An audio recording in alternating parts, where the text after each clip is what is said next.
Hey guys, this is Echo Sowers, and you are checking out a Logic Pro X tip and trick tutorial video on ADSR. So in this video, I wanted to talk about a new feature that came out in Logic 10.3.2. So this came out about a week or 2 weeks ago at this current time of the video, and it's gotten kind of mixed reviews.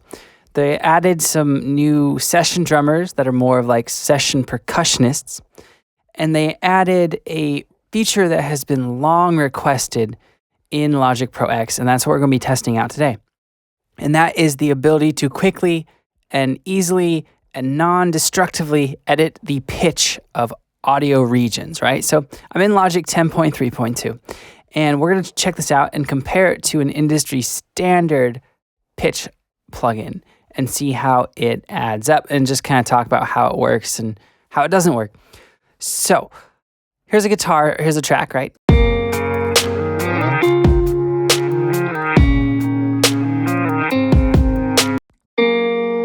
We're going to apply it to this guitar chord.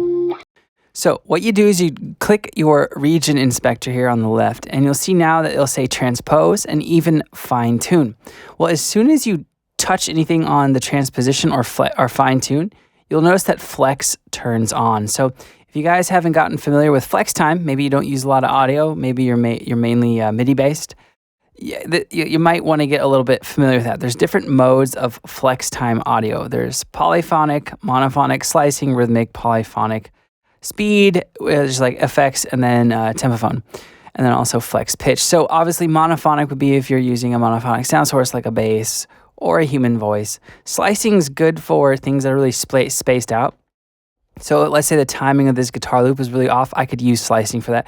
Rhythmic is good for anything that's really rhythmic, has very consistent and noticeable and easily heard transients. So drum sounds, obviously, hi-hats, snares, all that sort of stuff. Polyphonic. Now this is a polyphonic sound because it's a guitar chord, right? So I'm hoping that's what it chooses by default when I turn on the fine tune. So here it is.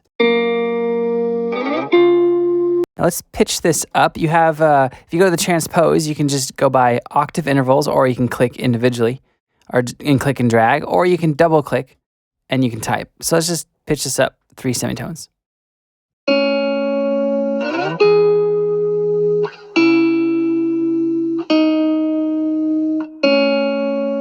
Now notice that the flex marker became active.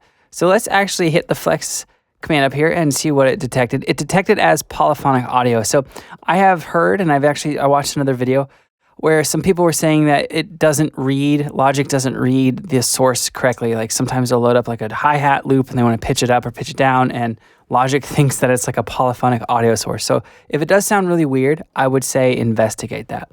Let's change this back down to 0, and let's just transpose it up a whole octave.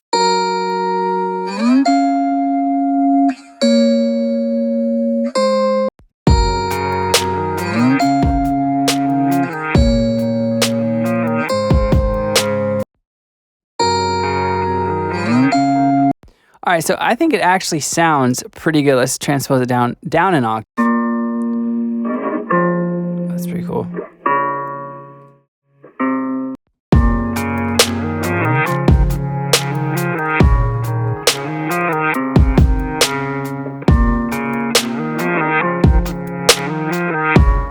That is pretty neat. So that works, and it works really well. It works really easily when Logic reads the right type of flex algorithm by default. Let's compare the octave to an industry standard plugin called, the reason I'm saying it's industry standard, you guys may have never heard of it. It's called Elastic Pitch. This is made by a company called Z-Plane. They've licensed out their pitch and their time stretching algorithm to tons of DAWs. I think Cubase is one of them. I'm 100% sure Ableton Live uses this.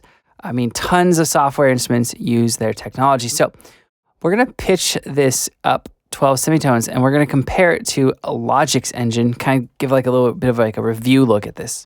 So there it is. Let's pitch it up.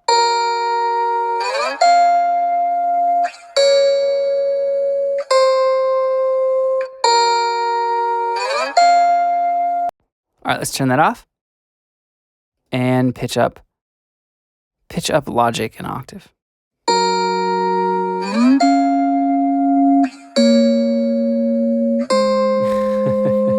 I can't believe I'm saying this. Logic's actually doing this better. And I don't want that to happen because I've only been using Elastic Pitch for a few months and it's $199. So I spent a good chunk of money on it. But as fate would have it, that sounds really good on that guitar. You'll hear that on the Z plane. There's like some aliasing going on at the end of the sustain. Hear that? And the transient is actually clearer in Logix, which is quite cool.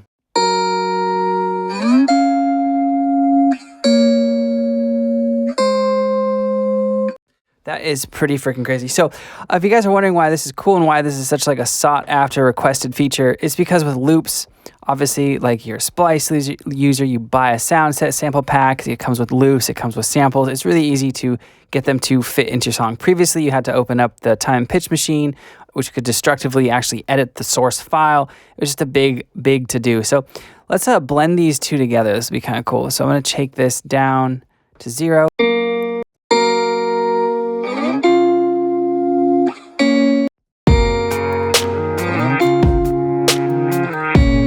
Right, so there's a lot of things you can do. You can blend together different pitches to make different sections of your song sound a little bit bigger.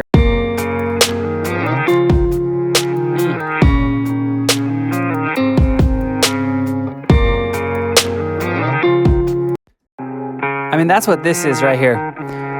This lead is actually pitched down an octave with a pedal, well, with the Line 6 Helix. But yeah, it's a really cool effect, guys. It's super cool that Logic has this. Let's look at it another way in which you can use it. So let's pitch this guy back up to this track up to its default position 0. So now we have two of these, right? So a common thing you can do when you're, or well, not necessarily common, but one thing you can do when you're trying to create like pseudo doubles is mess with the tune, right? So right now, if I pan these left and right, the ear just hears this as being pretty much center.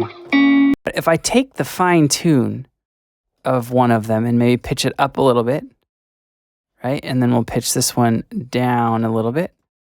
So now this is up 4 semitones, and this is, let's just do 3 and 3. So it's just like kind of like detuning in a synth. Right now it actually sounds wide. And pairing this with like a millisecond delay offset can be a very powerful tool. I do it all the time in synths. If I'm trying to, duplicate and get some stereo width with a lead and I don't want it to be super, like panned out crazy wide, but I want some stereo separation, I'll just detune it a little. But again, usually in a synth, it's quite easy to do. So if you guys are Logic users, definitely check this out. It's one of the coolest features in the update, I would say, outside of the ARP getting a little bit of a facelift. But this is a great feature. It's going to make editing a lot easier. It's going to make manipulating samples and loops a lot more fun. And it kind of gets rid of the need for a plugin like Elastic Pitch, which I spent $199 on just a few months ago. So don't make that mistake, guys. If you have any questions or comments, let me know below, and I'll get back to you as soon as I can. Like I said at the beginning of the video, I'm Echo Soundworks. Thank you so much for watching, guys. I will see you next time.